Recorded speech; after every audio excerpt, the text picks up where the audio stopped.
Move on to the next section of this show here, which is tech tip.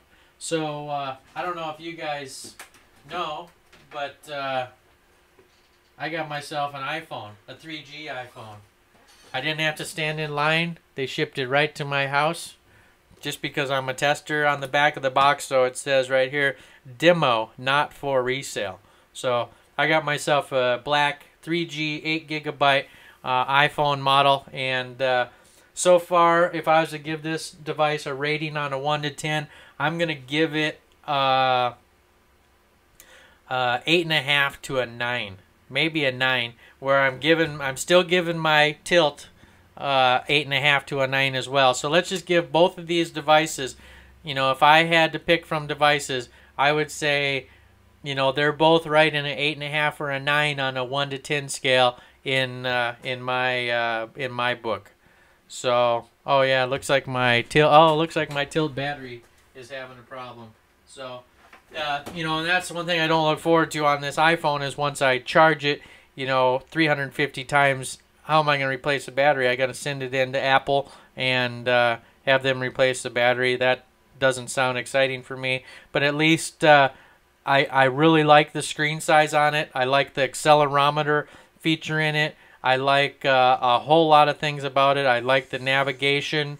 I like the fact that they're starting to develop some third-party applications. I like the fact that it now supports Enterprise Exchange email and stuff like that. And I have it fully integrated into my enterprise network, so I can access all my Exchange email services on it. And I have customers and companies standing by ready to buy like 5,000 of these devices as long as we can come up with some good answers for it. But that's a whole nother topic. But yeah, this is a good little phone, and if you guys haven't checked it out, I recommend you do. One of my, you know, some of my favorite apps to talk about. I love Pandora. I like the YouTube functionality on it. Seems to work really well. I'm liking, you know, being able to get at my PayPal and my eBay on here. And this is over and above my tech tips. I'm going to tell you about a few other things. I'm leaving it out right now. I like the True Phone. I've done voice over IP on it. I like, you know, I mentioned WordPress you can get on it now. And a few other things. It's the navigation is pretty slick. I don't really like typing on it. I like a real keyboard, but I am getting used to it. So, yeah, so it's pretty amazing that Apple is yeah, selling these for $200 a piece, and that's a good deal. So yeah, it doesn't get great signal strength, you know, compared to some of my other phones. If I set it next to my Samsung Blackjack 2, the Samsung Blackjack has a much better radio in it. So in that regard, the Blackjack 2 is a better cell phone, but the iPhone is a better all-around gadget, you know. So for gadget freaks and like myself, I've been waiting for 3G, and I would have bought the old version if it would have had 3G. I would have bought this, but instead they sent it to me and I got it for free, so I'm happy. But let's go on with the tech tips. So the tech tips section of this show, I figured I'd bring up 3 iPhone tech tips. Tech tip number 1 for the iPhone is if you're running the new 2.0 firmware version on your iPhone, you might have noticed a new handy shortcut in Safari. When you type an address and you hold down the .com button, you can get a selection of the 3 other domain name endings, i.e. the .net, edu, and .org. So when you tap any of the endings, you'll automatically be inserted into the bar. So that's one tech tip and deal that I can point out is when you're typing in a URL in Safari and in many other places, whenever you have the .com button on the keyboard, if you hold that button for just a moment, it'll come up with a selection providing you with a list of the other domain endings, and can save some time. You know, it's almost as easy to type .net or what you do. A lot of times I find myself just typing it anyways, but that is one cool tip. And then here's another one, taking screenshots. If you have something on your iPhone Again, this is iPhone firmware 2.0. If you're it's amazingly easy. All you need to do to take a screenshot is just hold down the home button while quickly pressing the sleep and wake button at the top of the phone. Meaning, I can, right now what I have on the screen here, I can push this home button down here and then push my sleep and wake button up there, and boom, it just took a screenshot. And I can go to home now and go to photos,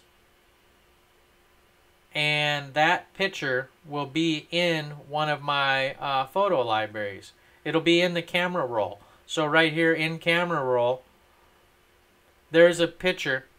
That's a screenshot picture of what I took. So if you're on something, doing something on a website and you want to do a screenshot, it's really easy to do that. Again, it's just hold the home button and then quickly press the sleep and wake button.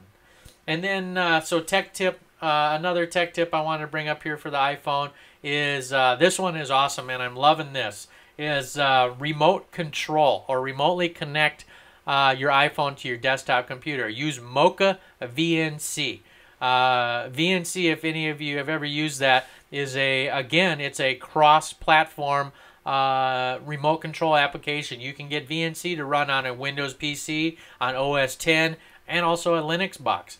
On the iPhone, you can run Mocha VNC, which will allow you to remotely connect your iPhone to these desktop VNC applications.